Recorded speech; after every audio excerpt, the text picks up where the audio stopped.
In the realm of shifters, a she-wolf's value is often tied to the mate who chooses her. For 5 long years, Audrey had stood before her pack during the claiming ceremony, silently praying for her name to be called. Each time, silence answered her. Tonight marked the final ceremony, her last opportunity to secure her place in a society where strength and connection reigned supreme. To remain unclaimed was to become invisible, a ghost drifting through her own pack, a disgrace to her lineage. Yet when the final silence descended, it wasn't an end. It was the spark of something greater. Rejection would propel her into the unforgiving wilds, where she'd cross paths with a fearsome alpha king. He would see not shame, but fire within her, and his claim would set off a war that would ripple through the shifter world. The night of the claiming was heavy with the mingling sense of pine, earth, and anticipation. For Audrey, it was a bitter familiarity, a poison she had tasted too many times before. She stood near the edge of the gathering, her hands clenched tightly at her sides. Her heart pounded against her ribs, a frantic rhythm that seemed to mock the emptiness in her chest. She tried to silence the voice inside her that whispered hope. Hope was cruel, sharp-toothed, and had betrayed her 4 times already. Alpha Marcus stood atop a flat-topped granite boulder, his deep voice rolling across the clearing like thunder. One by one, he called the names of the unmated males. Each stepped forward, their eyes scanning the crowd of females before declaring their choice. With every pairing, joy rippled through the pack. Fathers nodded proudly, mothers embraced their daughters tearfully, and males growled possessively as they claimed their mates. Each celebration felt like another shard of ice piercing Audrey's veins. She focused on the gnarled roots of an ancient oak, counting them to distract herself.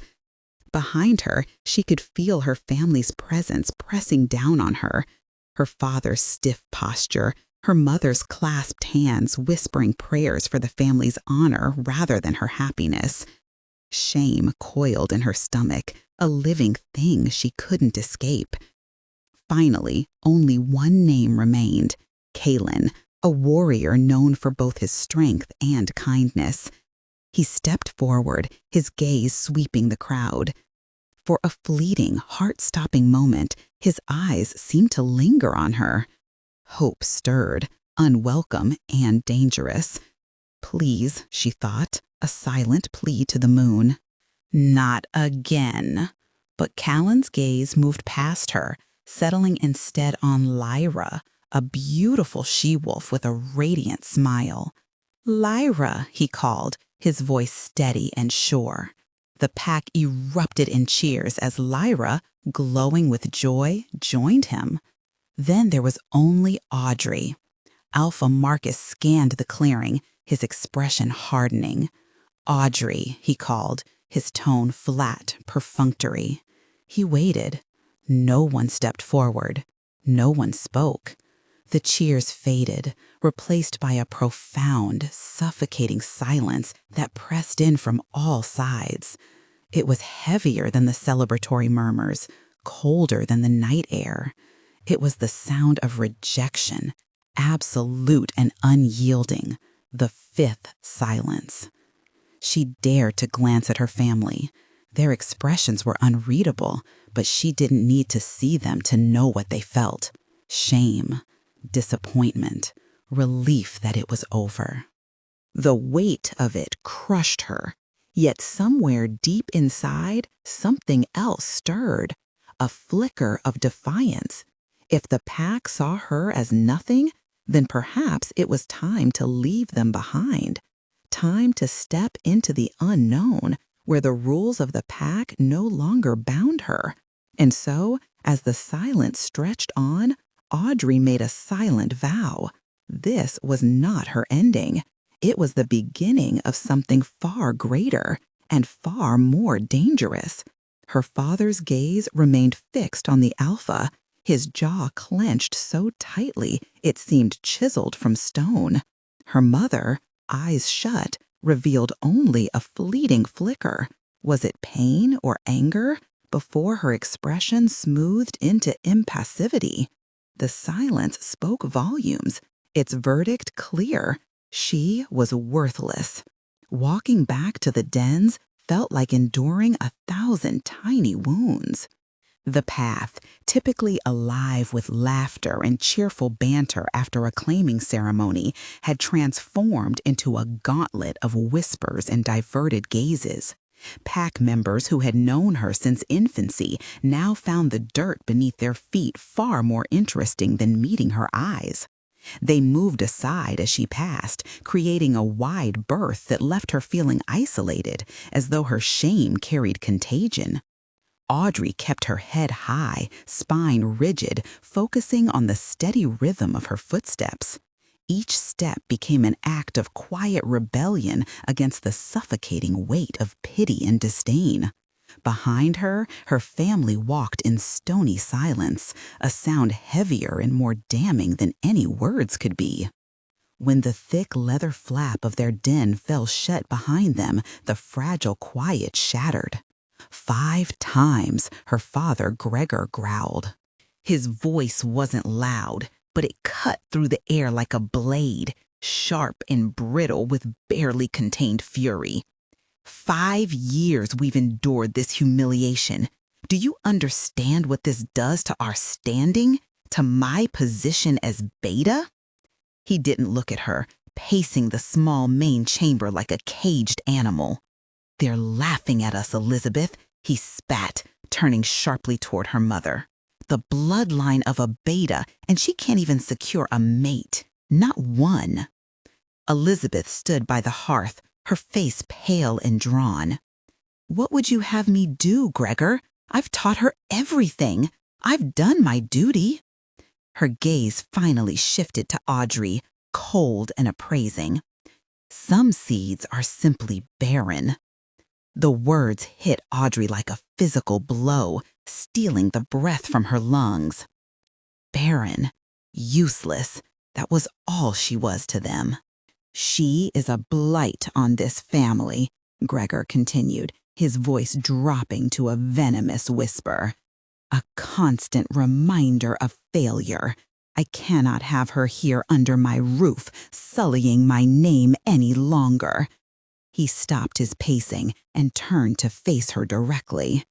There was no warmth in his eyes, no trace of paternal affection, only a cold, unyielding finality. You will be gone by sunrise. I don't care where you go. Find some remote corner of the territory to hide your shame, but you will not set foot in this den again.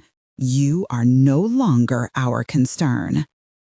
Audrey stood frozen, the walls of her childhood home seeming to close in around her.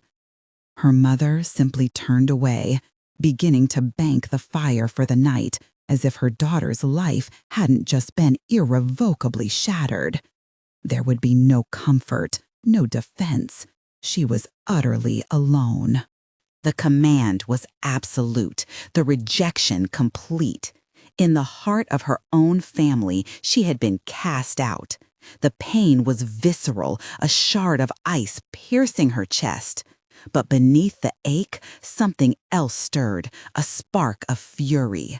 Fine. If they wanted her gone, she would leave. She would walk away from the people who had declared her unworthy, carrying nothing but the fire of indignation burning within her. Audrey sat motionless on the edge of her cot, enveloped by the oppressive stillness of the den. The strained silence was suffocating, each creak of the wood and sigh from her parents' chamber piercing her like a blade. Her movements were deliberate and ghostly as she prepared to leave, her mind numb and her body operating on instinct. Tears had no place here, not yet. Survival was all that mattered now. From beneath her cot, She retrieved a small, worn leather satchel and began packing her meager belongings with mechanical precision. A change of clothes, a water skin, the hunting knife her grandfather had gifted her. These were the remnants of a time when family pride still warmed her heart. Her fingers hesitated over a carved wooden wolf, a relic of her father's love from years past. A bitter smile flickered across her lips as she left it behind, a symbol of something long extinguished. Wrapping a piece of dried meat and hard bread in cloth, she stuffed them into the bag. It wasn't much, but it would suffice. Her father's command echoed in her mind, "Gone by sunrise." She refused to let them see her departure, to witness her fading into the dawn like a wounded animal. No, she would vanish under the cover of night, swallowed by the shadows. Taking a steadying breath, she slung the satchel over her shoulder and cast one final glance around the den. Once her sanctuary, it now felt like a mausoleum, a place where love had withered and died. Slipping past the leather flap was like emerging from underwater after holding her breath too long. The cool night air hit her like a shock, invigorating and sharp. Guided only by the moonlight, she moved silently through the sleeping village, her footsteps barely disturbing the packed earth. She didn't look back. To do so would mean confronting what she was leaving behind, and she couldn't bear it. Instead, she focused on what lay ahead, the forest, vast and unyielding, marking the edge of their territory. It was a realm of danger, home to predators and peril, but also a place where she could be truly alone, free from the judgment of those who had turned their backs on her. With determination burning in her chest, she ran, not as a wolf, but as a girl, pushing through the ache in her lungs and legs. Branches clawed at her like desperate hands as she plunged deeper into the woods, surrendering herself to the raw, untamed embrace of the unknown. The forest loomed above her, an unrelenting vertical labyrinth. For hours, Audrey pressed forward, driven by a cold fury that coiled tightly in her stomach. She scaled moss-slick logs, scrambled up steep, muddy inclines, and forced her way through thickets of thorns that tore at her skin and snagged her clothing. Each step was a battle against both the land and her own exhaustion, but she refused to stop. The scent of damp earth and decaying leaves filled her nostrils, mingling with the metallic tang of her own blood where the thorns had drawn it. She pushed on, her resolve hardening with every passing moment. The forest was alive around her, a cacophony of rustling leaves and distant animal calls, yet she felt strangely attuned to it. Every sound, every shadow seemed to whisper promises of freedom or threats of danger. She didn't know which would find her first, but she was determined to face whatever came her way. The adrenaline that had propelled her initial escape had dissipated, leaving behind an overwhelming exhaustion that weighed heavily on her body. Her limbs felt like lead as she trudged through the unfamiliar part of the forest, far from any familiar paths. The sun filtered weakly through the dense canopy above, casting pale golden streaks across the forest floor, but offering no warmth. Ancient trees loomed around her, their towering branches forming a thick ceiling that blocked out most of the sky. Hunger gnawed at her stomach, and eventually she succumbed to the need for rest, sliding down against the rough bark of a massive pine.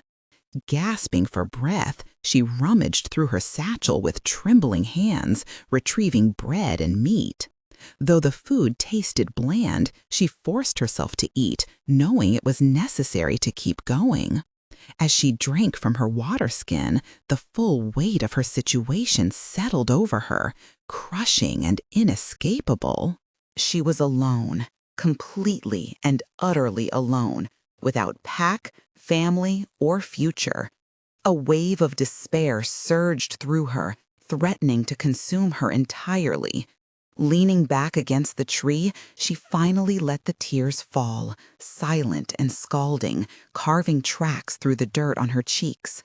It was the scent that jolted her back to awareness. At first, it was faint, almost imperceptible beneath the earthy smells of damp soil and decaying leaves. But as it grew stronger, it became undeniable, an alien presence in the air. It carried the sharp tang of ozone after a storm, the cold depth of ancient stone, and an untamed power that prickled her skin. The scent was undeniably masculine, dominant, stirring something deep within her, a part of her soul she hadn't known existed. Her wolf, long suppressed by years of rejection, stirred inside her, raising its head, nostrils flaring. Fear sliced through her weariness, sharp and primal. This was not the scent of a silver moon wolf. It belonged to something else, something older and infinitely more dangerous. Her hand instinctively went to the hilt of her knife as she scrambled to her feet. The sensation of being watched pressed against her skin like a physical force. She scanned the undergrowth frantically, eyes darting between shadows. And then she saw it, not him, but it, a wolf, yet unlike any she had ever encountered before. It was monstrous, a creature born of nightmares, its fur black as jet and shadow. It stood motionless, nearly blending into the gloom, save for its eyes, two molten gold orbs burning with terrifying intelligence. They locked onto hers, radiating not hunger, but possession. The colossal black wolf took a step forward, then another, moving with a silent fluidity that belied its immense size. It circled her, slowly, deliberately, those piercing golden eyes never leaving hers. Audrey's heart pounded so fiercely she feared it might burst from her chest. Every fiber of her being screamed at her to run, to shift forms and flee into the depths of the forest. Yet, rooted to the spot by terror and awe, she remained frozen, watching as the creature closed in. Its movements were hypnotic, each step calculated, exuding an aura of dominance that seemed to suffocate the very air around her. For a moment, time seemed to stop. The world narrowed to just her and this otherworldly beast, its gaze pinning her in place. She could feel its power radiating outward, wrapping around her like an invisible tether. There was no escape, no reprieve from the intensity of its presence. Despite her fear, a strange sense of inevitability washed over her, as if some unseen force had already decided her fate. The wolf's circling slowed, and when it finally halted, it was close enough that she could see the intricate details of its midnight coat, each strand glinting faintly in the dim light. Its golden eyes bore into hers, unyielding and absolute, demanding submission, or perhaps something even deeper. Claimed by darkness, she thought, though whether it was fear or acceptance she couldn't say.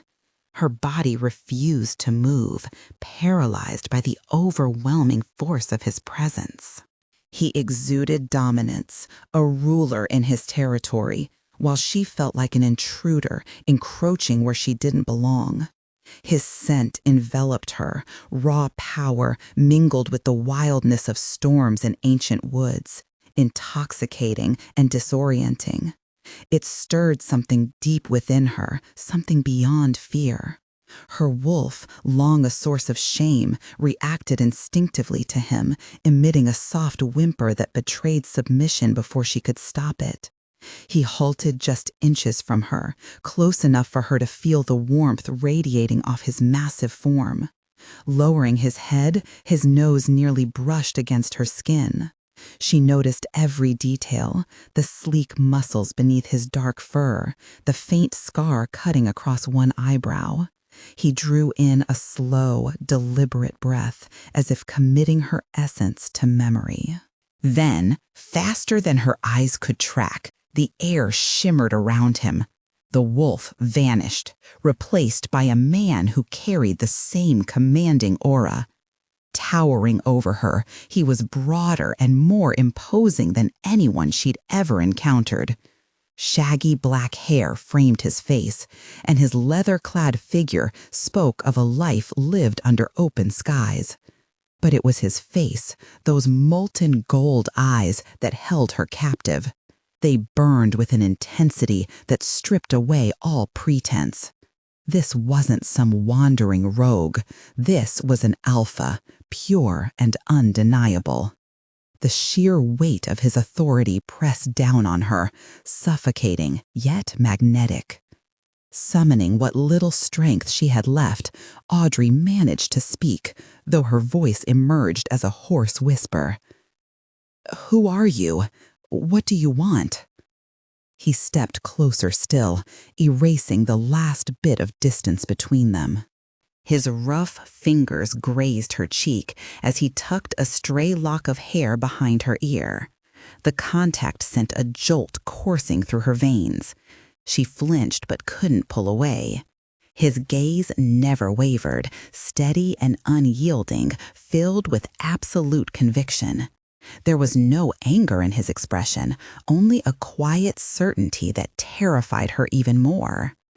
"I am Gideon," he rumbled, his voice resonating like distant thunder.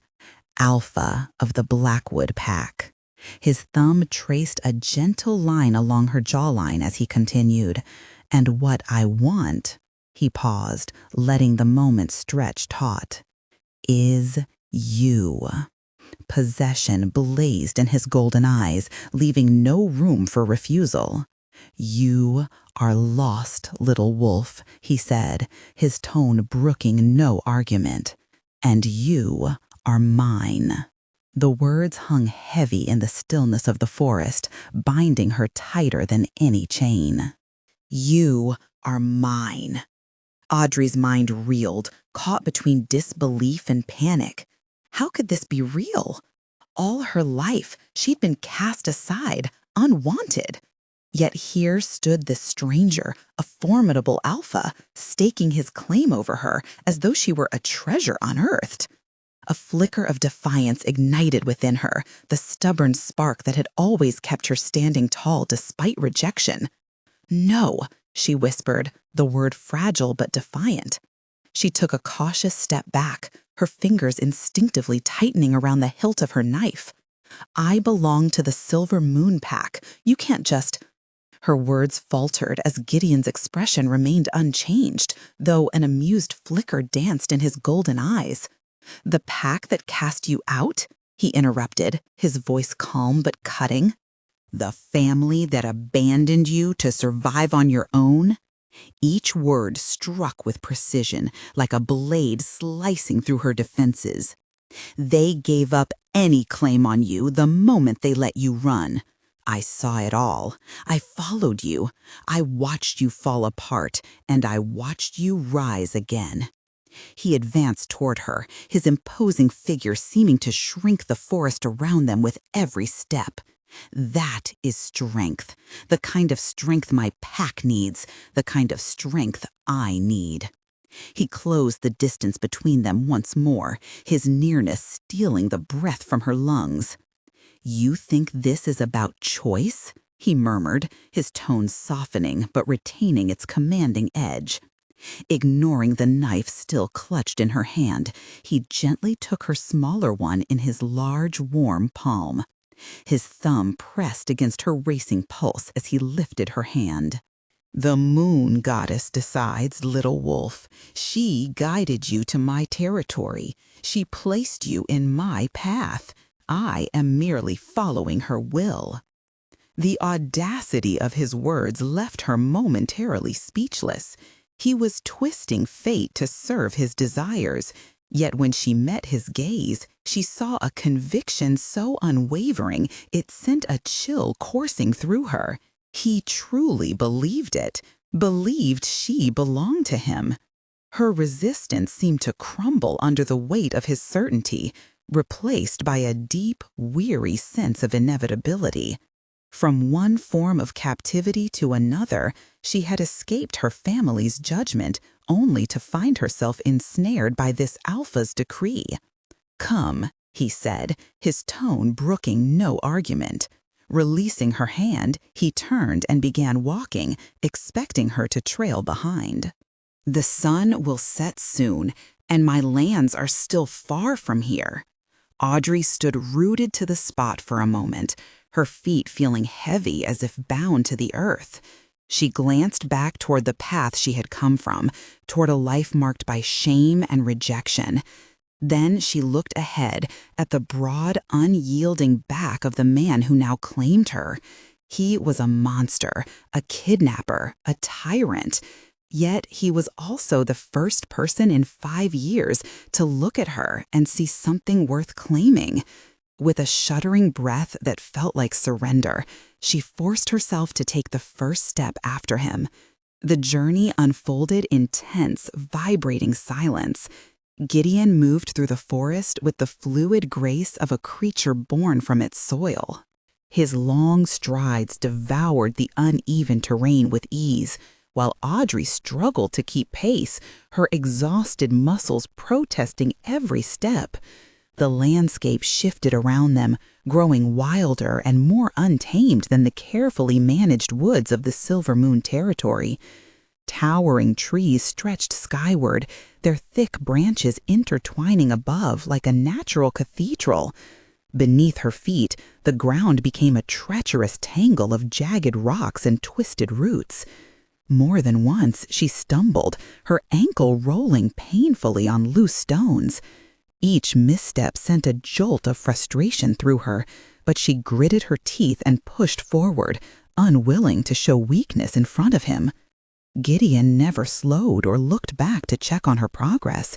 It was as if he already knew she would follow, as if her compliance was a foregone conclusion. The thought rankled, but there was no denying the truth of it. For all her defiance, she had nowhere else to go. The forest seemed alive around them, its shadows lengthening as the sun dipped lower in the sky. The air grew cooler, carrying with it the earthy scent of moss and damp leaves.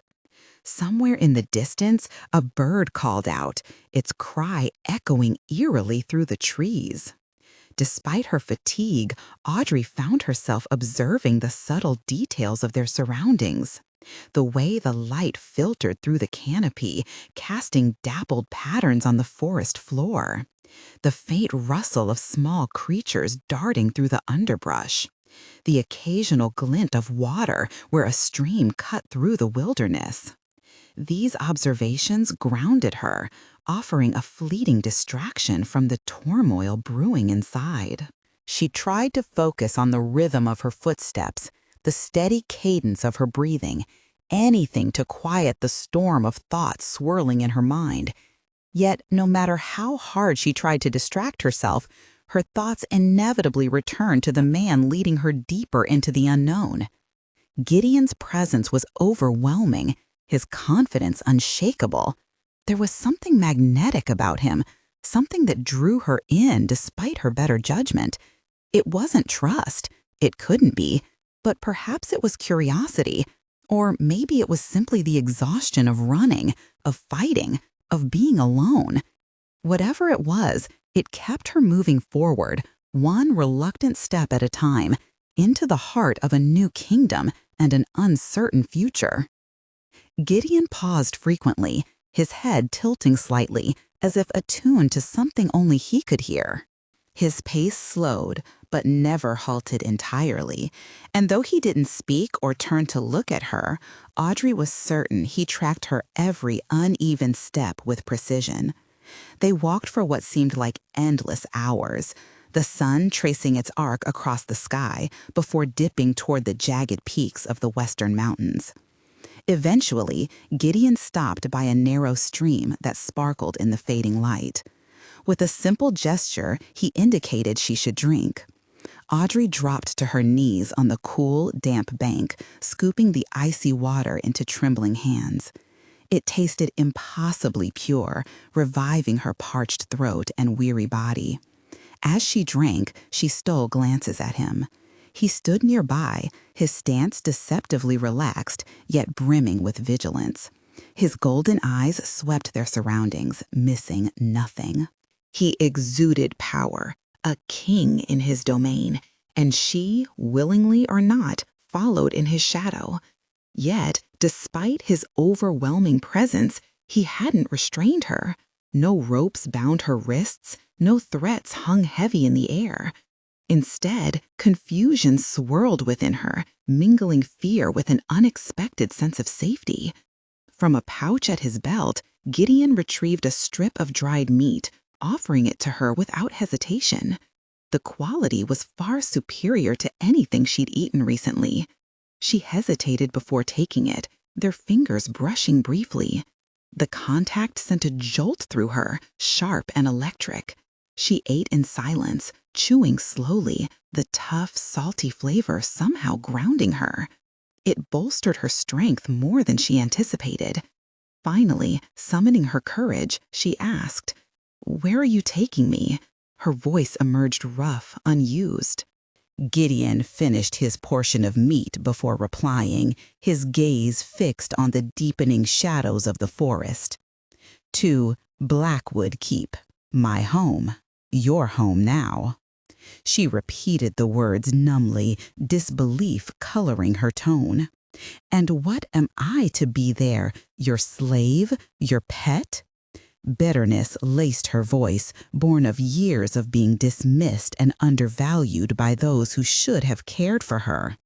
At this, Gideon turned fully toward her, his gaze piercing, almost tangible in its intensity. "You will be my mate," he declared, as though stating the most natural truth in existence. "The Luna of the Blackwood Pack, you will command respect as such." His words landed with unshakable certainty, leaving Audrey speechless. The title, Luna, was so alien, so far removed from the life she had always known, that it might as well have been spoken in another language. Her? A Luna? She who had been deemed unworthy of even the lowest pack warrior? The absurdity of it nearly made her laugh. Nearly. But one look at Gideon's face, the stark seriousness etched into every line, stole any trace of amusement. This was no jest. As twilight painted the horizon in hues of crimson and gold, they reached the crest of a steep ridge. Below them sprawled Blackwood Keep, nestled in a valley carved from the mountain's granite core. It bore no resemblance to the open, communal village of her birth pack. This was a fortress designed for survival and defense. Towering walls of sharpened logs, at least 20 feet high, encircled the settlement, their imposing height a clear statement of strength. A single gate, heavily guarded, marked the only visible entrance. Inside, the dwellings were not scattered huts, but structures built directly into the stone itself. Their entrances gaped like dark maws in the rock face, smoke curling lazily from hidden chimneys. It was a place built to endure, to withstand siege, a stronghold meant to keep the outside world firmly at bay. As they neared the gate, 2 battle-scarred guards immediately stood at attention. Their eyes flickered briefly toward Audrey, but quickly returned to Gideon. "Alpha Gideon, your return is welcomed," one of them said, their voice gruff yet tinged with reverence. Without hesitation, Gideon ordered, "Open the gate, Silas." The heavy gate groaned as it swung inward, and they stepped through. If the outside was imposing, the inside pulsed with raw, untamed energy. In the central clearing, pack members gathered, larger, tougher wolves than those Audrey had known. Men and women alike wore their scars proudly, their gazes sharp and appraising. As Gideon entered with her, silence descended over the compound like a thick fog. Every movement stopped, every eye fixed on her. Some stares were curious, others hostile or wary, but all carried weight. She felt exposed, like prey surrounded by predators. Instinctively, she edged closer to Gideon, drawing faint comfort from the heat radiating off him amidst the sea of unfriendly faces. A man broader even than Gideon, his beard streaked with gray and his face calm yet intelligent, stepped forward. He inclined his head slightly. "Alpha Kale," Gideon acknowledged, addressing his beta. His gaze swept over the silent crowd, his voice cutting through the stillness with authority. "This is Audrey. She is with me. You will treat her with the same respect you give your Luna, because that is what she is to be." A collective gasp rippled through the crowd, followed by a flurry of whispers spreading like wildfire. Audrey could feel the shock, disbelief, and outright hostility emanating from some of them. She dared to glance around and met the cold sneer of a young, brutish-looking male glaring at her. Her stomach churned with unease. This wasn't an invitation, it was a challenge. Gideon hadn't brought her to safety. He'd thrown her into a new battlefield, and she was utterly unprepared for the fight ahead. Ignoring the murmurs of his pack, Gideon focused solely on Audrey. Placing a firm hand on the small of her back, a gesture that was both possessive and oddly comforting, he guided her away from the crowded clearing. They moved toward the largest den, carved into the base of the towering cliff that formed the valley's backdrop. 2 stoic guards flanked the entrance, bowing their heads as they passed. Inside, the atmosphere shifted dramatically. The den was spacious and inviting, bathed in the soft glow of strategically placed lanterns. Thick furs covered the floor and draped over large, roughly hewn wooden furniture. A fire crackled warmly in a massive stone hearth, its heat driving away the night's chill. On a table nearby lay roasted meat, fresh bread, and a pitcher emitting the enticing aroma of spiced wine. The contrast between the harsh exterior and this cozy refuge was striking, offering Audrey a brief reprieve from the tension outside. Yet the weight of the challenges awaiting her lingered heavily in her mind. The den was more opulent than any she had ever seen, even surpassing her father's as beta. Yet its lavishness did little to calm the frantic pounding of her heart.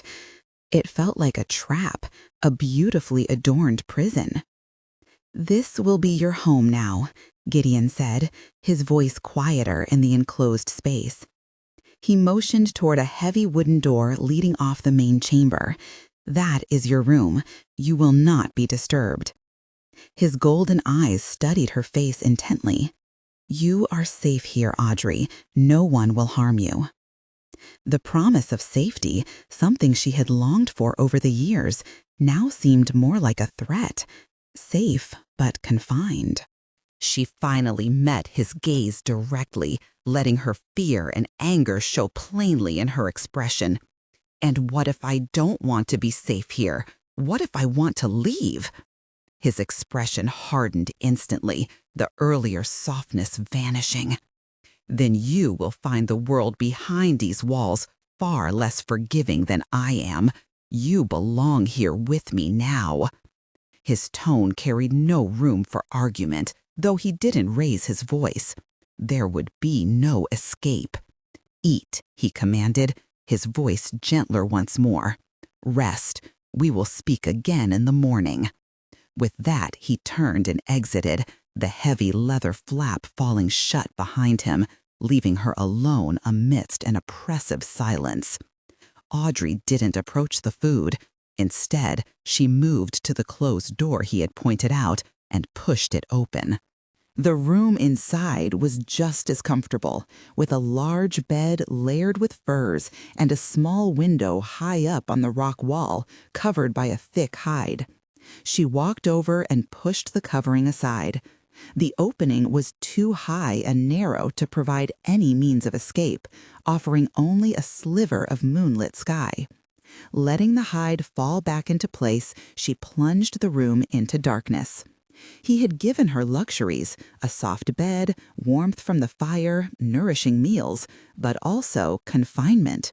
Walls, guards, and a window that mocked her with its lack of freedom made it clear this was a cage, no matter how elegantly decorated. For 2 days, Audrey lived within the gilded confines of Gideon's den. She became a ghost, drifting through the warm, fire-lit spaces while feeling utterly disconnected from the world outside. Mara, a stern-faced older woman, brought her meals 3 times daily without uttering a word.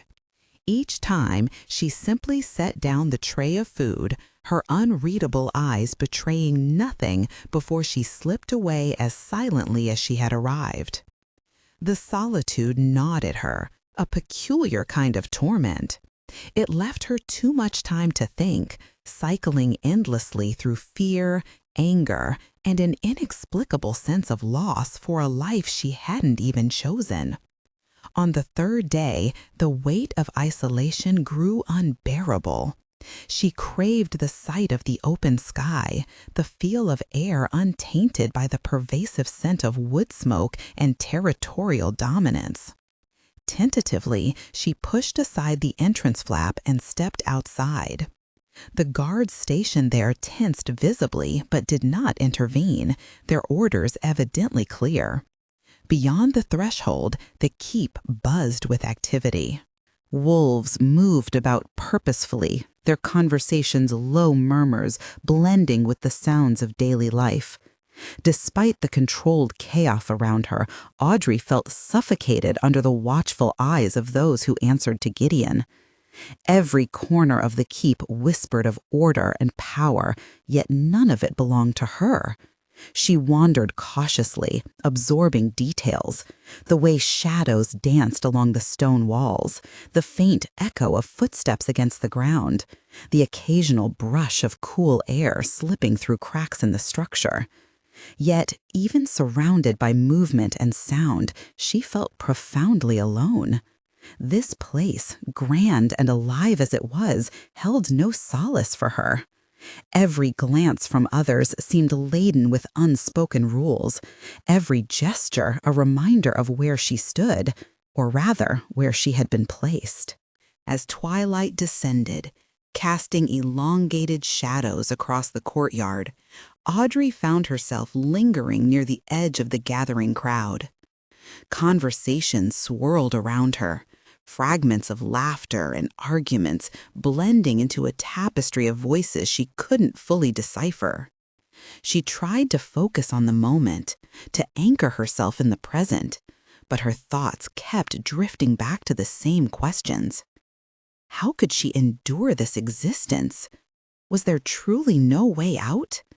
And if there was, at what cost would her freedom come? Her reflection was interrupted when a figure emerged from the throng, approaching her with deliberate steps. For a fleeting second, she considered retreating, melting back into the anonymity of the crowd. But something in the stranger's demeanor stopped her, a quiet assurance that radiated neither hostility nor pity.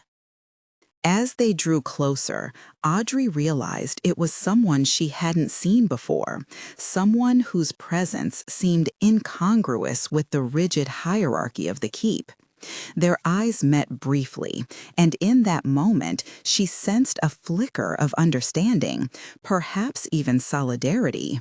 But before anything could be said or done, the figure turned abruptly, disappearing into the sea of bodies.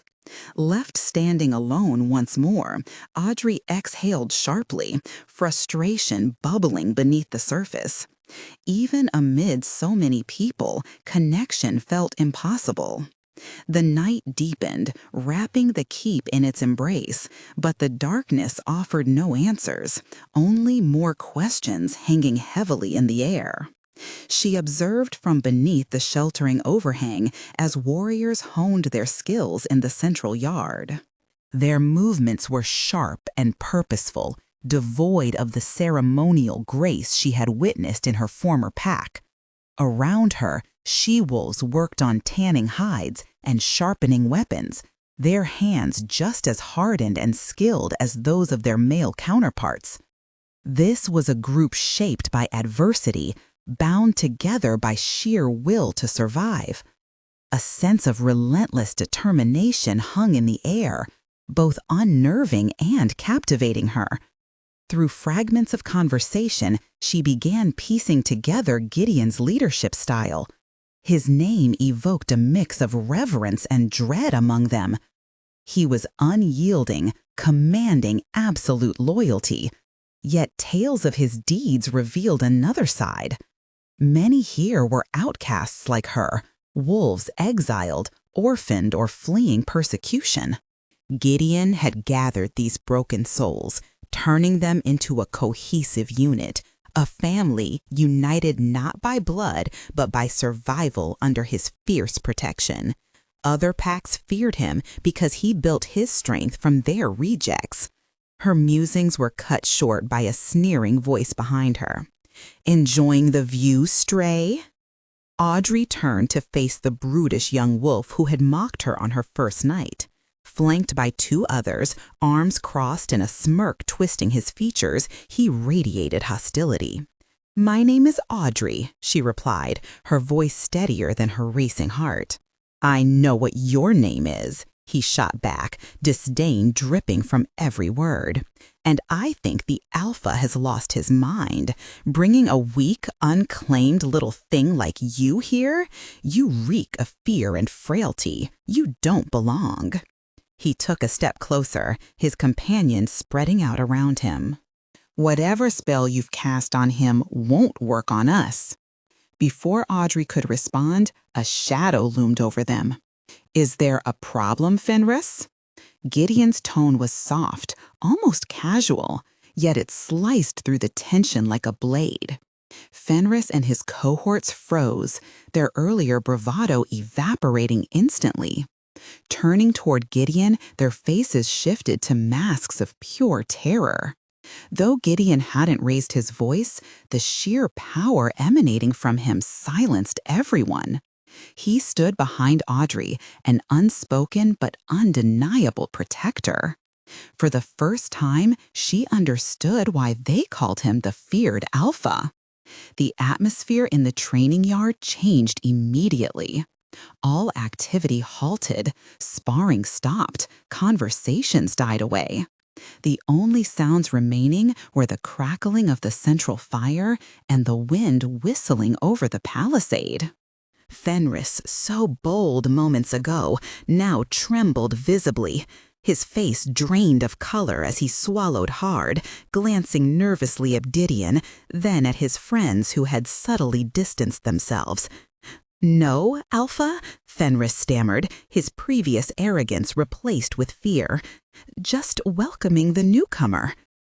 Gideon moved forward deliberately, positioning himself beside Audrey. The air between them crackled with intensity, though his gaze never wavered from Fenris. The heat radiating from his body was palpable, a silent testament to the barely restrained power coiled within him.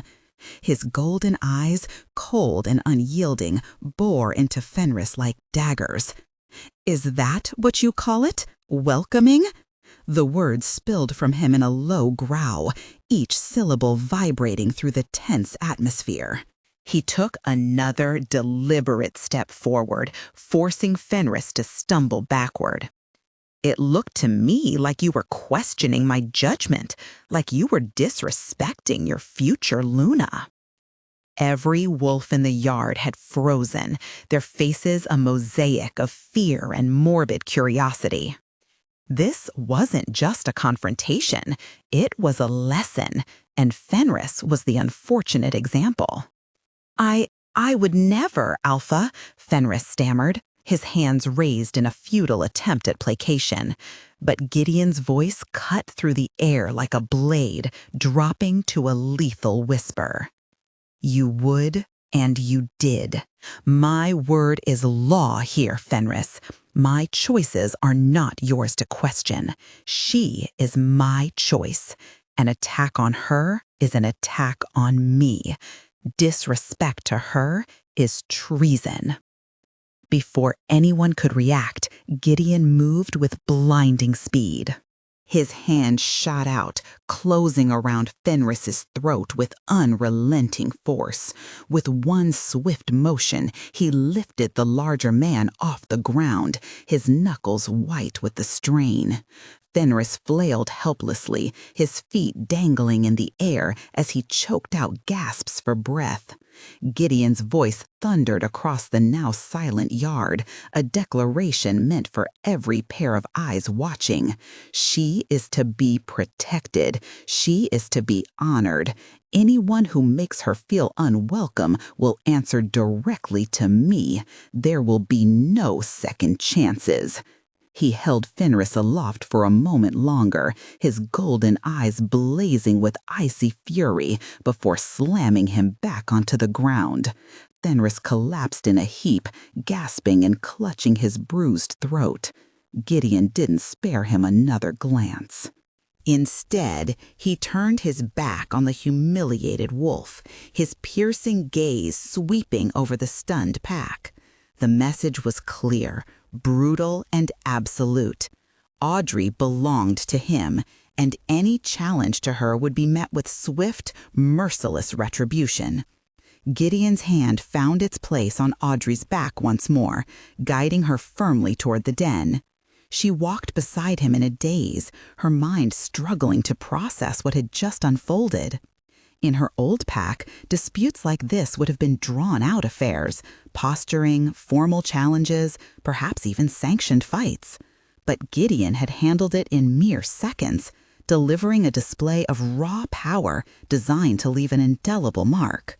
He hadn't merely subdued Fenris, he had dismantled his pride, turning him into a living cautionary tale for the entire pack. Her stomach churned with unease, yet a small, traitorous part of her couldn't deny the unfamiliar sense of security blooming within her. No one had ever defended her so fiercely, so unequivocally. Inside the den, the warmth of the fire did little to dispel the chill that had taken root deep in her bones. Gideon let the flap fall shut behind them, sealing them off from the outside world. When he turned to face her, his expression was inscrutable. She braced herself for anger, for a lecture about causing trouble, but instead, she found something else in his eyes, something softer, almost like regret. "Are you okay?" he asked, his voice now free of the icy anger it carried just moments ago. Audrey flinched. The question caught her off guard. It was so ordinary, so human, that she didn't know how to respond. "You almost killed him," she whispered, her voice trembling. "But I didn't," he replied calmly. "He'll heal. His pride won't. That was the point." He ran a hand through his dark hair, a rare gesture of frustration that seemed unusual for the unshakable leader he appeared to be. "Audrey, you need to understand, this pack isn't like the one you knew. We aren't bound by bloodlines or centuries of tradition. We're a pack of outcasts, of survivors. Every wolf here came to me broken in some way. Strength, absolute and unwavering, is the only thing that keeps us together. Weakness, even the appearance of it, invites chaos." He stepped closer, his presence overwhelming the room. "When I brought you here, I made you a symbol of my strength, my choice. Fenris was testing that. He was testing me. If I'd shown mercy, others would have seen it as weakness. They would have challenged you, and through you, they would have challenged me. What I did not just to protect you, but to safeguard the stability of this entire pack. He looked down at her, and for the first time, she saw the immense weight he carried. He wasn't just a tyrant, he was a king holding a fragile kingdom together with sheer willpower. The crown he bore was heavy. "I don't enjoy ruling through fear," he said, his voice a low murmur. "But it's the only language some of my people understand, for now." The next morning, Audrey was startled by a knock at her chamber door. It wasn't Mara bringing her food. When she opened it, she found Gideon's beta, Kale, standing there. His towering frame was intimidating, but his calm, steady gray eyes held none of the hostility she'd encountered from others. He gave her a small, respectful nod.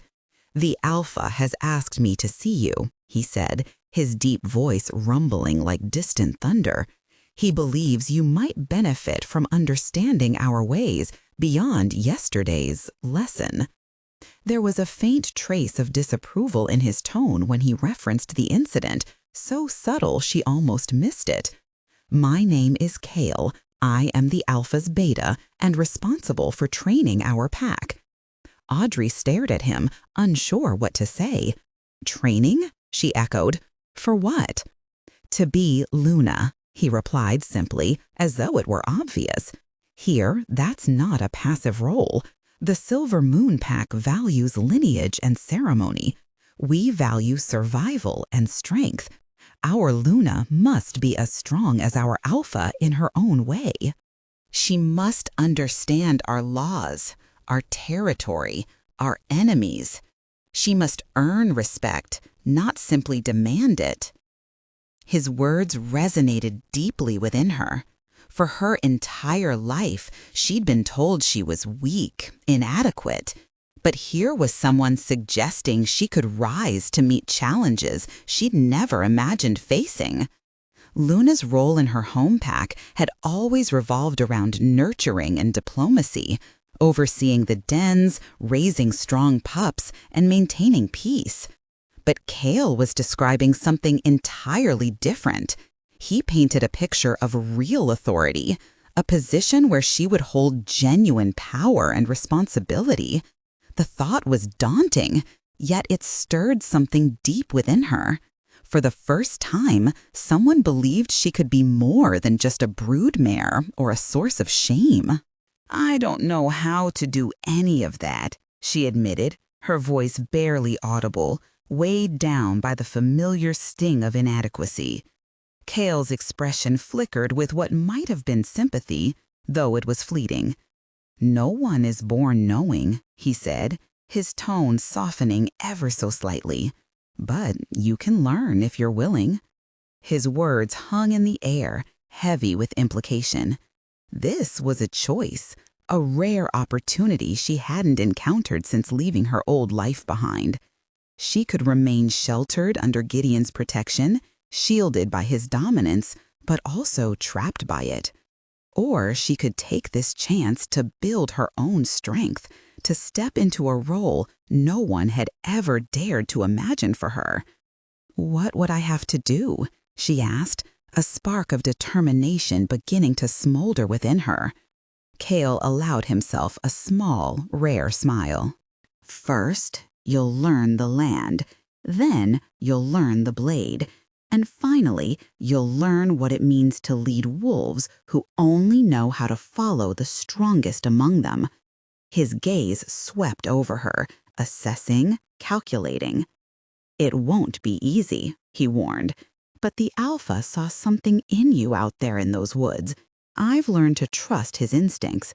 Now, let's see if we can uncover what he saw."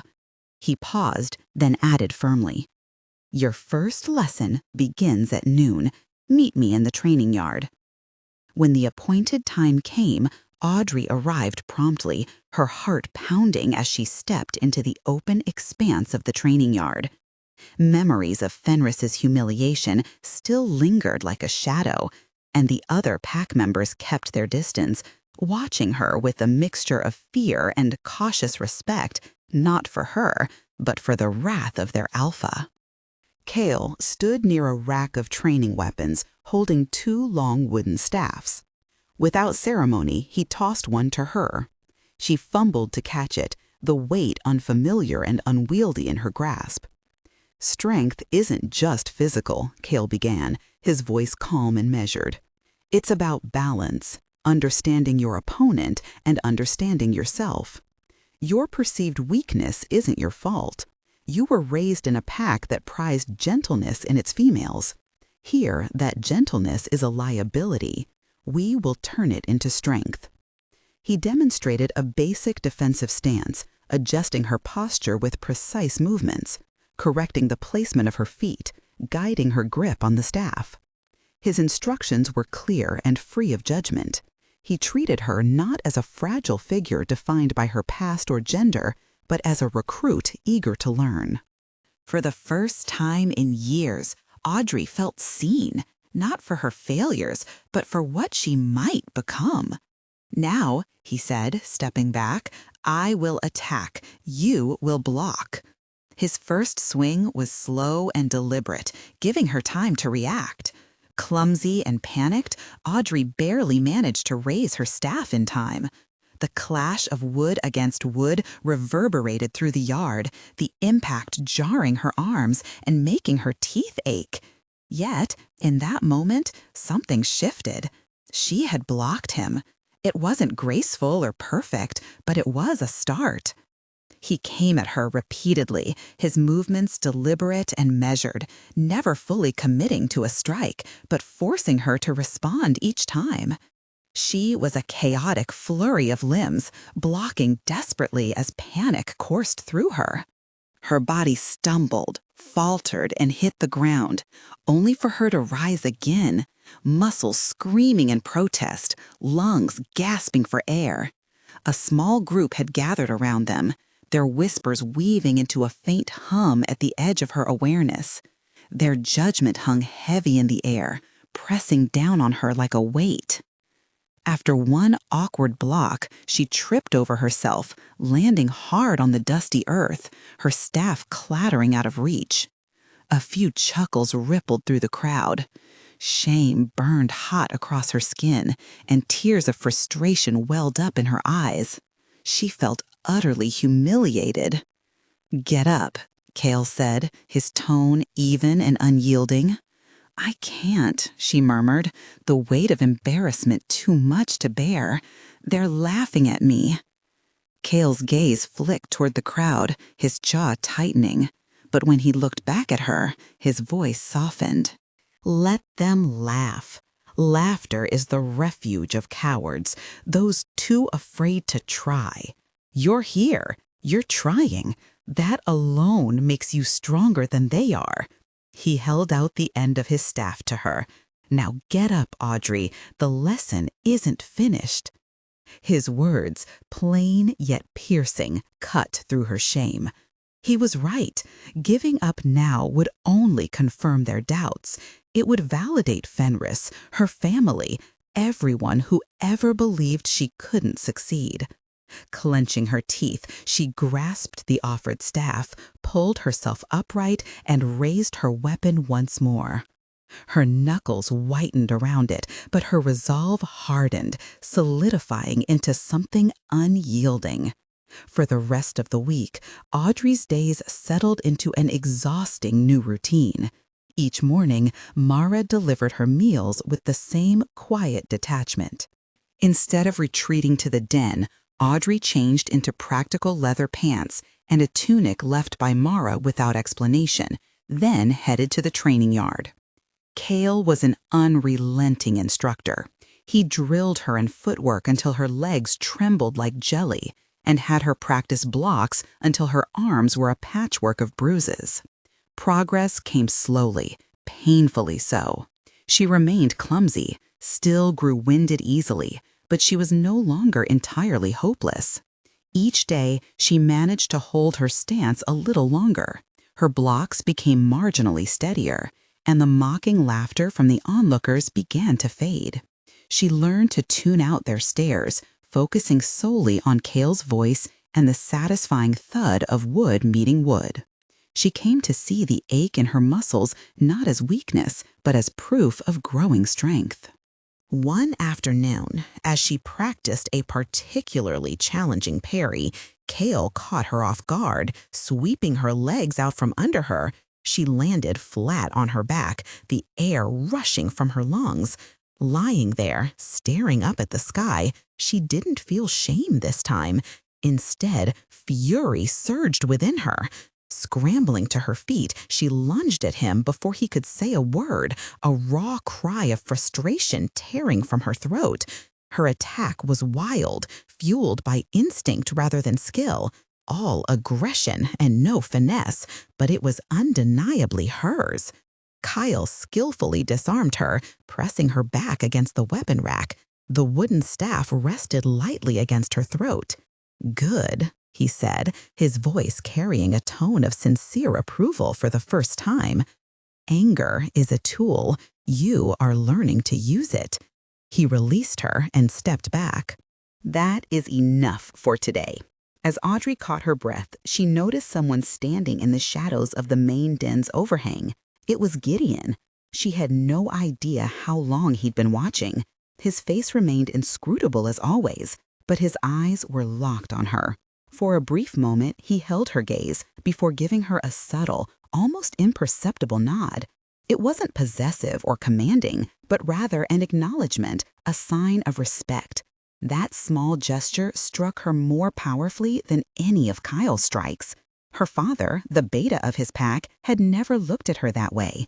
No one had.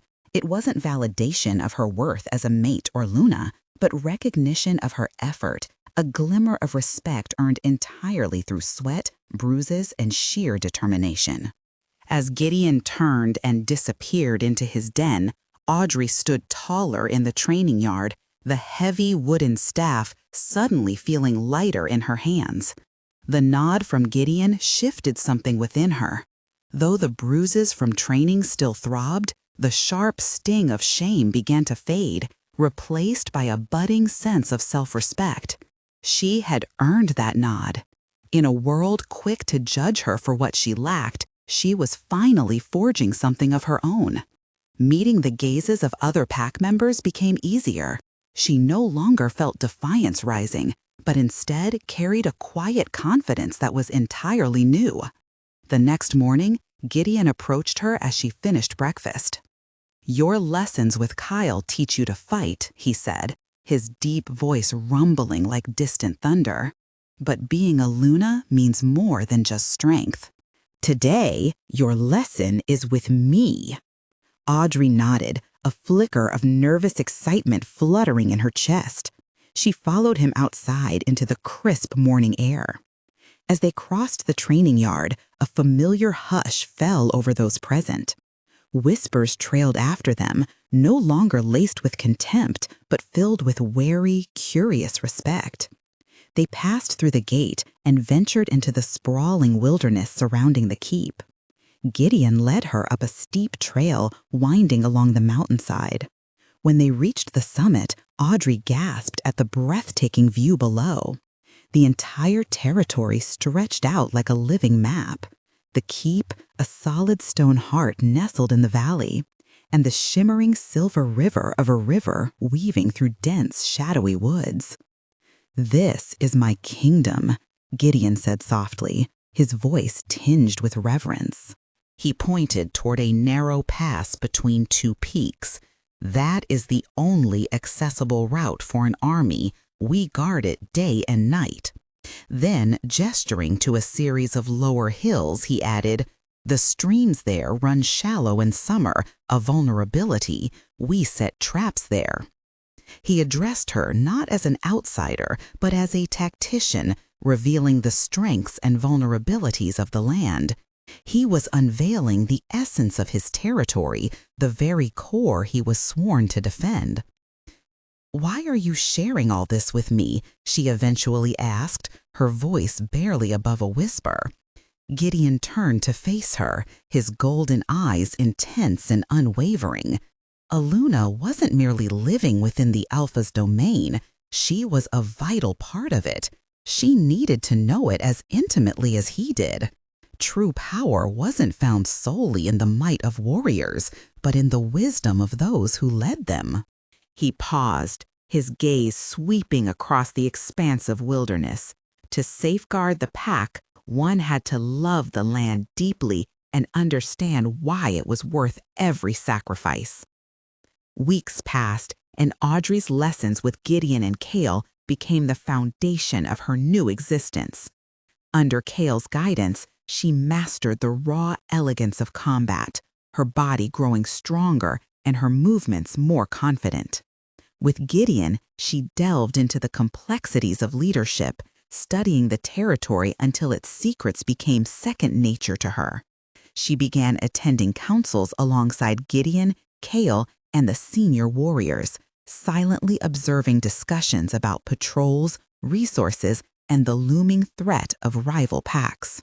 No longer just a treasure to be guarded, she was evolving into a partner. The fear she once harbored for Gideon had subtly transformed into profound respect and something else, something tender that she wasn't prepared to acknowledge. One evening, as a council meeting concluded, a scout burst into the den, his expression grave. "Alpha," he gasped, bowing low. "A patrol from the Silver Moon Pack was spotted at our southern border. They came unarmed, bearing a message." Audrey's blood froze. The name of her former pack, which she'd tried so hard to forget, now hung like a specter in the room. Gideon's golden eyes darted to her, his face inscrutable, but his focus unyielding. "A message for whom?" he inquired, his tone measured. "For her, Alpha?" the scout replied hesitantly, glancing nervously at Audrey. "For Grior's daughter?" "It seems news of her location has finally reached them." Kale stepped forward and accepted the folded, sealed piece of hide from the scout. He handed it to Gideon, who studied it for a moment before extending it to Audrey. His expression was stoic, yet she could sense the tension emanating from him. The past she had desperately fled had finally caught up with her. Her hand shook as she took the message. The seal bore her father's mark, the insignia of the Beta of Silver Moon. Drawing a deep, steadying breath, she broke it open. The handwriting was unmistakably her mother's, sharp and accusatory. It wasn't a plea for her return or an apology. It was a demand. The note detailed how news of her alliance with the feared Alpha of Blackwood had spread, prompting Alpha Marcus to label her family as potential traitors. They faced eviction from their den, loss of rank, and banishment from the pack unless their estranged daughter returned to plead for forgiveness and cut all ties with the enemy. The family that had once discarded her was now leveraging their fate to bind her again. Their threats hung over her head, making her their sole chance at salvation. The scrap of hide in Audrey's hand felt like a burning ember. The words blurred before her eyes, each one striking like a poisoned arrow. "Our fate rests with you. Only your obedience can save us." The hypocrisy was suffocating.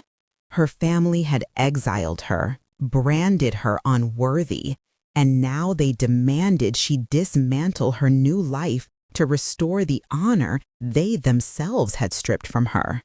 A dry, mirthless laugh escaped her lips.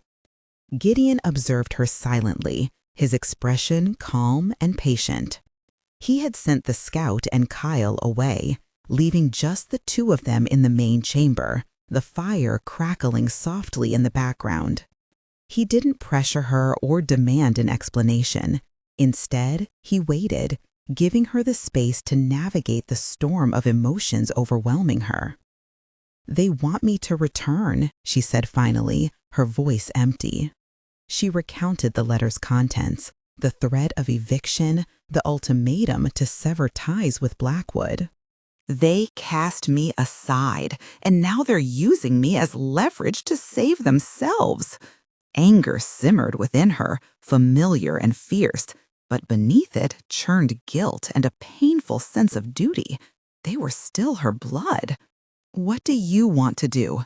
Gideon asked, his tone quiet and neutral. The question startled her.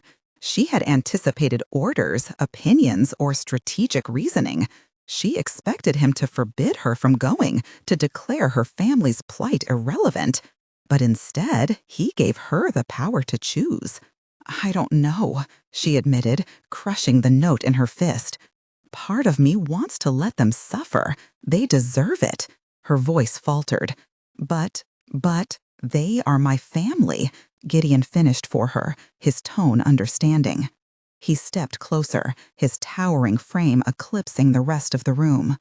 "Audrey, when I found you, you were a survivor. Look at you now. You are a warrior, a leader. The choice you make should not be dictated by the girl who was abandoned, but by the woman you've become." Reaching out, he gently pried open her clenched hand, taking the crumpled note and tossing it into the flames. It blackened instantly, curling into ash. "Their power over you is gone. What happens next is entirely up to you." His words weren't a command, but guidance, treating her as an equal. He reminded her that her past did not define her future unless she allowed it to. The internal conflict raged on, a battle between the wounded daughter and the Luna she had become. Yet as she met Gideon's steady golden gaze, clarity began to surface. He would not make this choice for her, but he would stand by her no matter the path she chose. Audrey spent the night by the fire. Long after Gideon had withdrawn to his chambers, the flames flickered and hissed, their restless dance casting shadows on the walls, each one a fragment of the life she'd left behind. Her father's cold gaze, her mother's cutting words, the suffocating weight of their expectations, all of it lingered like a scar etched into her soul, impossible to erase. Yet, as she gazed into the embers, other images surfaced.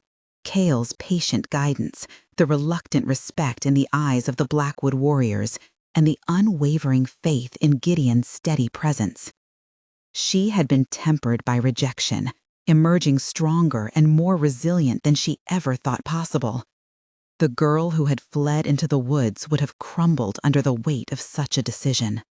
That version of herself would have been consumed by guilt, desperate for her family's approval. But she was no longer that girl. She was the future Luna of the Blackwood Pack, a woman who understood her worth, an intrinsic value not tied to a mate's claim or her family's status, but rooted in her own strength and spirit. When her decision crystallized in the quiet hours before dawn, it wasn't driven by filial obligation or a longing to regain their love. It was calculated, deliberate, a queen's choice. Ignoring the message would be an act of fear, allowing her old pack to believe they still held power over her, and, by extension, over Gideon. To return begging as they demanded was unthinkable. It would betray everything she had become. But returning on her terms, that was an opportunity. A chance to face her past, not as a victim, but as a victor. When Gideon entered the main chamber at sunrise, he found her waiting. She wore not her training leathers, but a simple dark tunic, practical yet dignified. Her hair was braided neatly back, and the wooden training staff leaned against the wall beside her. Her eyes were clear, her expression resolute. "I've made my decision," she said, her voice calm and unwavering. Gideon paused, his gaze searching hers. He waited silently, hands clasped behind his back. "I will go back," she declared firmly, neither to plead nor to sever ties. "I will offer them a deal, my family's safety in exchange for their allegiance. They will see that the daughter they cast out is now their only hope for survival. My strength comes from the very alliance they sought to break." She picked up her staff, its surface smooth and familiar beneath her fingers. A small, hard smile touched her lips. I will not be their pawn. I will be their queen. And you, my alpha, will stand at my side.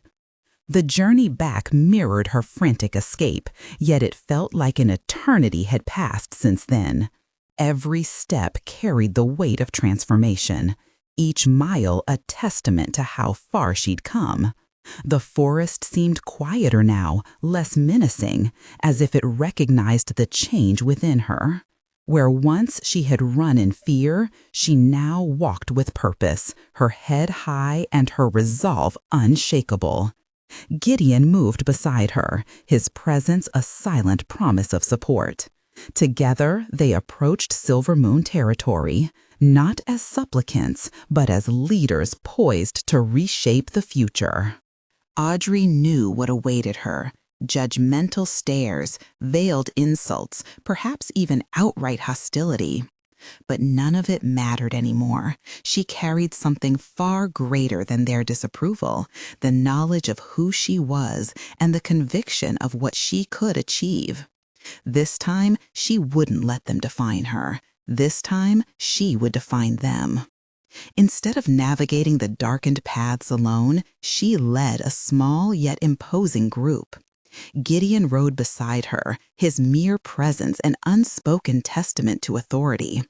Behind them trailed Kale and a dozen of Blackwood's finest warriors, their expressions resolute, hands instinctively close to their weapons. They weren't an invading force, but rather a declaration of strength. Audrey wasn't returning as someone pleading for acceptance. She came as a figure of influence. Crossing into Silver Moon territory, the atmosphere shifted tangibly. The forest opened up, less untamed than she remembered, filling her with a swirling mix of nostalgia and apprehension tied to memories of her childhood home.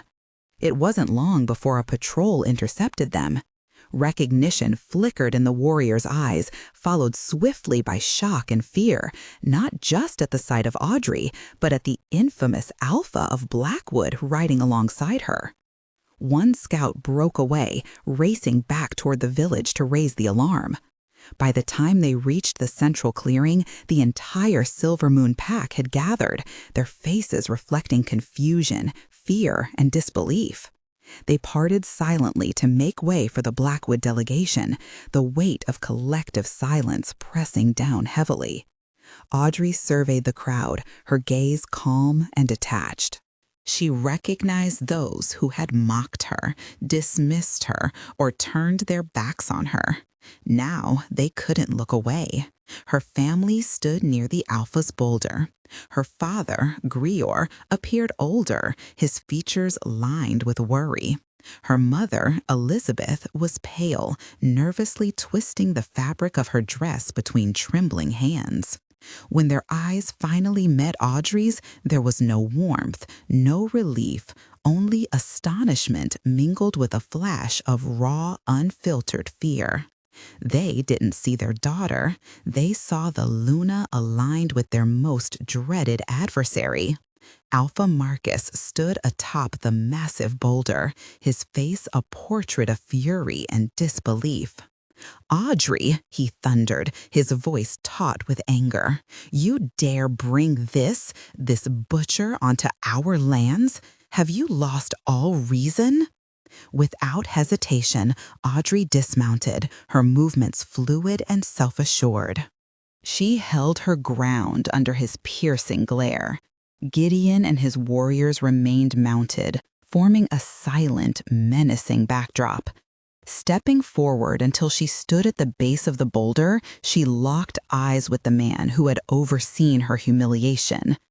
"I haven't lost my mind, Alpha Marcus," she declared, her voice steady and resonant, carrying across the hushed clearing. "I've found my strength.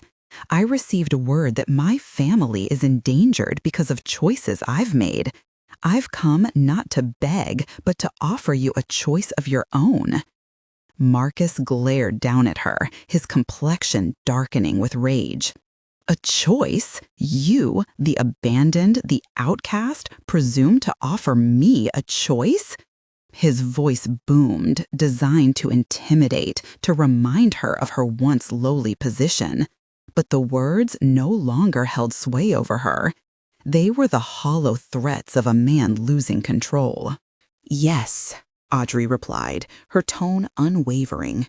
She shifted her gaze from the alpha to her parents, her voice steady. "You tried to manipulate me by using your own safety as leverage. You held me responsible for the outcomes of your cruelty." Her eyes locked onto her father. "You exiled me to safeguard your rank, and in doing so, you've nearly destroyed everything. Your role as beta means nothing without a home or a pack." Gregor recoiled as if struck, shame washing over his face. Elizabeth, her mother, could only gape, unable to reconcile the confident woman before her with the broken child they had cast out. This was not the same person they had abandoned. "The Blackwood Pack is strong," Audrey declared, her tone commanding authority. "Stronger than you realize. We are survivors, shaped by the fires you and alphas like you ignited with your rigid rules about bloodlines and worth. We possess the power to annihilate you or become your most formidable ally." She let her words linger, allowing their weight to settle over the stunned members of the Silver Moon Pack. "This decision rests with you, Alpha Marcus," she continued, turning back to him. "You can follow through on your threat, banish my family, make them, and by extension me, your enemy, and in doing so, declare war on the Blackwood Pack. We will not stand aside while my kin are left homeless because of your pride. An attack on them is an attack on me." The clearing seemed to resonate with the unspoken echo of Gideon's earlier warning to Fenris. "Or," she offered, her voice firm, "you can reinstate my family to their rightful place. In return, the Blackwood Pack will extend an alliance, a treaty of mutual protection. Your pack is faltering. For months, rogues have plagued your eastern border. We can assist you." She wasn't pleading, she was laying out terms. What had begun as a threat against her family had transformed into a negotiation where she held all the cards. Gideon observed silently from atop his horse, his expression inscrutable, though pride flickered in his golden eyes. This was the queen he had seen buried within the shattered girl he'd found in the forest. Alpha Marcus stood cornered, his internal conflict evident in the shifting emotions crossing his face. His pride wrestled with practicality, anger clashing with fear. To his left stood the daughter of his beta, a girl once dismissed as worthless by his pack, now self-assured and formidable, backed by the most feared alpha in the region. To his right loomed Gideon himself, whose imposing silence carried more menace than any words Audrey could utter. Behind him, the dozen Blackwood warriors served as a stark reminder of the sheer strength Marcus knew his own pack lacked. Marcus was a proud alpha, but not a foolish one. He understood Audrey's claims about the rogues were accurate. They had been a persistent problem for months, ambushing patrols and poaching game. His forces were stretched thin, struggling under the pressure. An alliance with the Blackwood Pack, once inconceivable, now appeared as a necessary lifeline.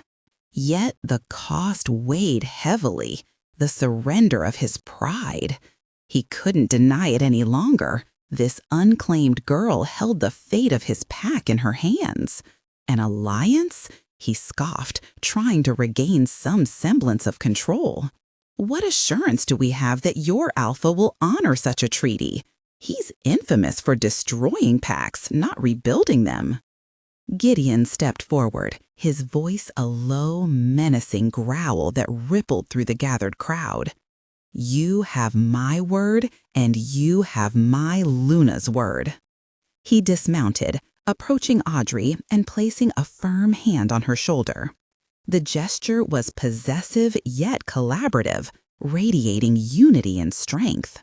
The Silver Moon Pack will fall under our protection.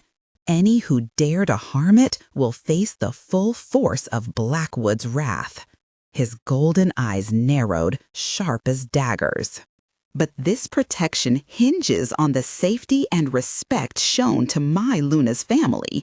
If any harm comes to them from you or anyone else, this treaty is null and you'll be left to fend for yourselves. The threat hung heavy in the air, leaving no room for negotiation. Marcus glanced between Gideon's unwavering expression and Audrey's determined gaze. Defeat settled over him like a shadow. With a frustrated growl, he gave a curt nod. "Fine," he spat. "The treaty stands. Gregor and his family retain their rank and den." A collective sigh of relief swept through the Silver Moon Pack. They had been teetering on the edge of a war they couldn't win, and Audrey had pulled them back from the brink. She turned to her parents. Her mother silently wept, tears mingling relief and guilt. Her father, Gregor, locked eyes with her for what felt like an eternity. For the first time in her life, she didn't see disappointment in his gaze, only a flicker of admiration. Slowly, stiffly, he bowed his head. It wasn't the bow of a father to a daughter, but of a beta to a Luna.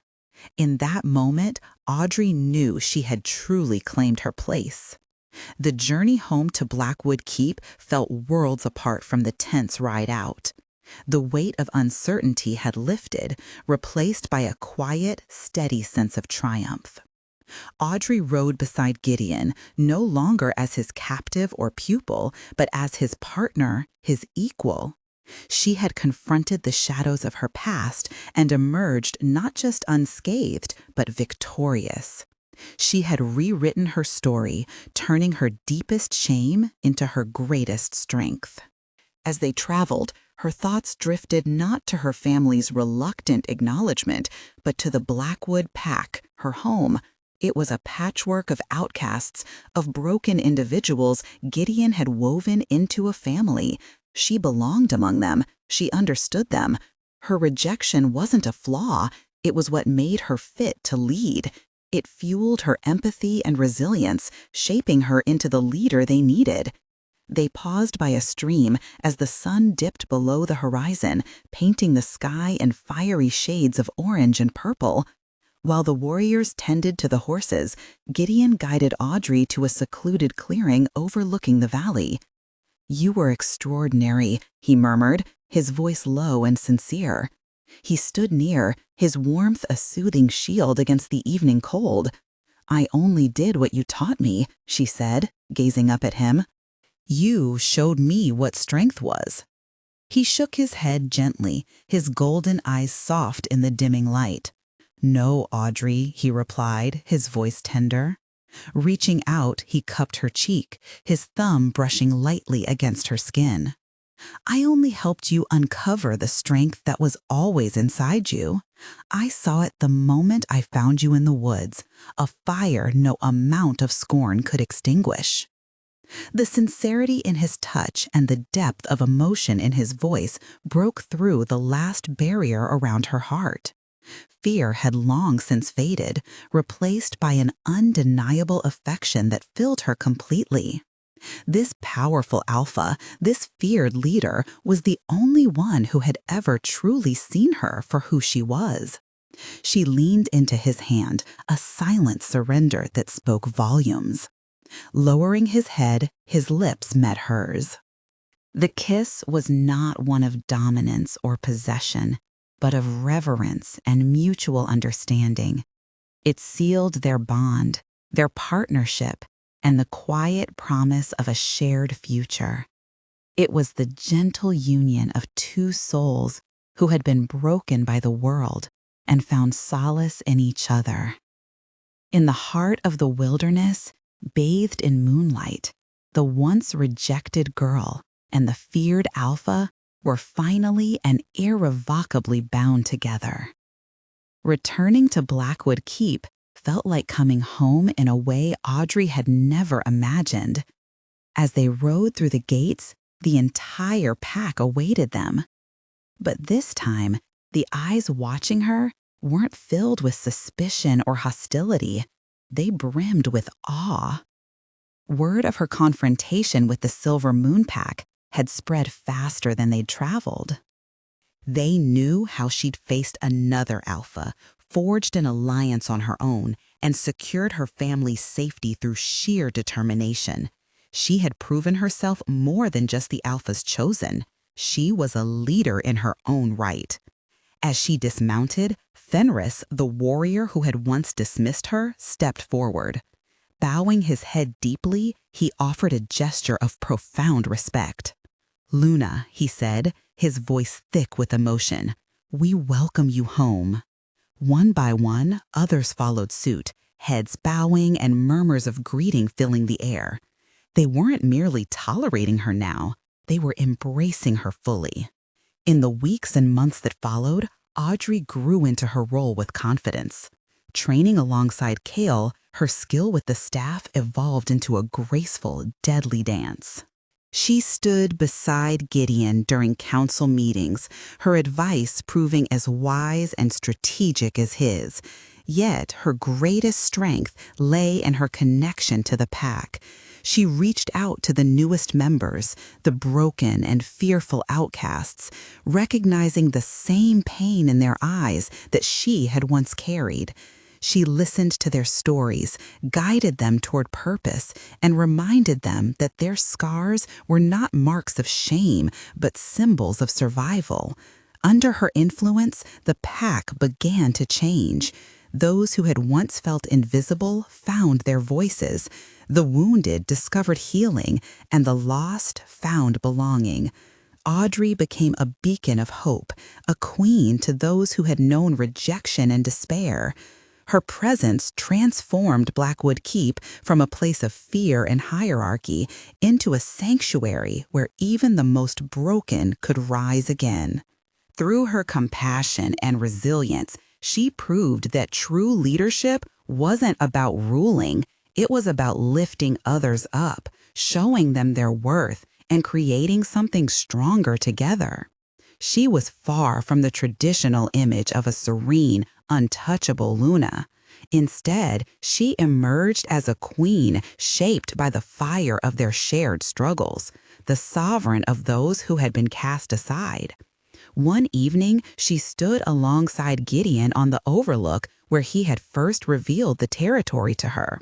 Below them stretched the keep, glowing like a lantern in the valley, a haven for wolves the world had discarded.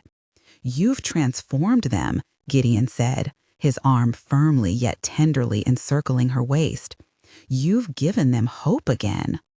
Audrey rested her head on his shoulder, a profound calm washing over her.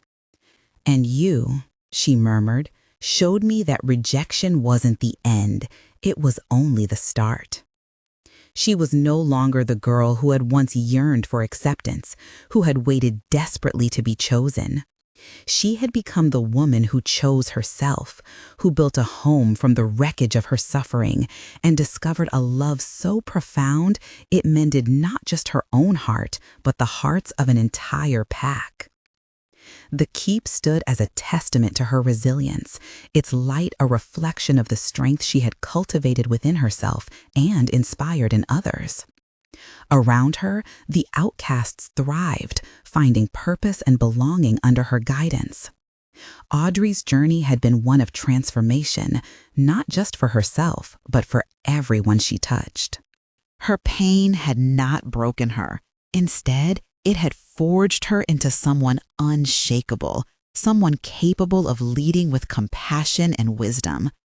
Gideon's presence beside her was a quiet reminder of how far she'd come. Together, they embodied unity and strength, two halves of a whole that complemented each other perfectly. He had been her anchor when the storms raged, and now she stood tall, unwavering, ready to face whatever challenges lay ahead. The wolves below were more than followers, they were family. Each carried scars, stories of lives marred by betrayal or neglect. But here, under Audrey's care, they found solace. They learned to trust again, to believe in themselves and one another. Hope had taken root in their hearts because Audrey refused to let despair define them. Her leadership was not about authority. It was about connection, understanding, and lifting others up. As the night deepened, the lights of the keep flickered warmly against the darkening sky. Audrey felt an overwhelming sense of gratitude for Gideon, for the pack, and for the life she had carved out of chaos. She realized that this moment encapsulated everything she had fought for, a place where love and acceptance reigned supreme, where no one would ever feel invisible or unwanted again. This was her legacy, a testament to the power of choosing oneself and, in doing so, creating space for others to do the same.